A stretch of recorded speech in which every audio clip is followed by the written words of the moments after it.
After 8 unpredictable rounds, have a small group of riders finally emerged as the true 2020 MotoGP title contenders? The top 8 in the World Championship were all covered by 25 points heading into the recent Catalan round. But by the checkered flag in Barcelona, only 4 remained within a one-race win of the top. Fabio Quartararo's first victory since Jerez propelled the Petronas Yamaha rider back to the head of the standings, while the previous leader Andrea Dovizioso dropped to 4th place after being caught up in Johan Zarco's lap 1 fall. Between them now sits Suzuki's Joan Mir and Monster Yamaha's Maverick Vinales. With 5th place Franco Morbidelli now 31 points from the top and openly doubting whether a rider on a satellite or A-spec bike can fight for the crown, is MotoGP now poised for a Quartararo, Mir, Vinales and Dovizioso championship shootout, or will further twists shuffle the pack yet again? 6 rounds, starting in Le Mans this weekend, will decide the outcome. Homestar Quartararo arrives in France as the only rider to have won more than a single race so far this year. But how long can he continue to alternate between just 2 engines? Mir, meanwhile, is yet to take a MotoGP victory, but he's scored more points than anyone else over the last 7 rounds.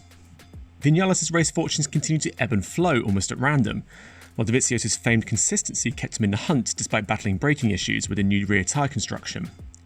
But the Barcelona crash means Dovizioso must now outscore his main rivals, not contain them, and for that he will need to find the kind of raw speed shown at times by Pramac duo Francesco Bagnaia and Jack Miller. If last year's race at Le Mans is anything to go by, Ducati, who finished 2nd, 3rd and 4th behind Marc Marquez, should be strong this weekend, but this season has shown that even when back-to-back races are held 1 week apart on the same track, the result can still be totally different. One of the big factors this weekend could well be the weather, the product of the French MotoGP being held a lot later in the year than usual in October. MotoGP hasn't had a fully wet race since Valencia 2018, but if the forecast to be believed, rain and especially chilly morning temperatures could well be a big factor. If it does rain on Sunday, it would be though another curveball in an already unpredictable season, and perhaps cause yet another major twist in the title fight given the likes of Quartararo and Mir are yet to actually complete a single wet MotoGP race lap.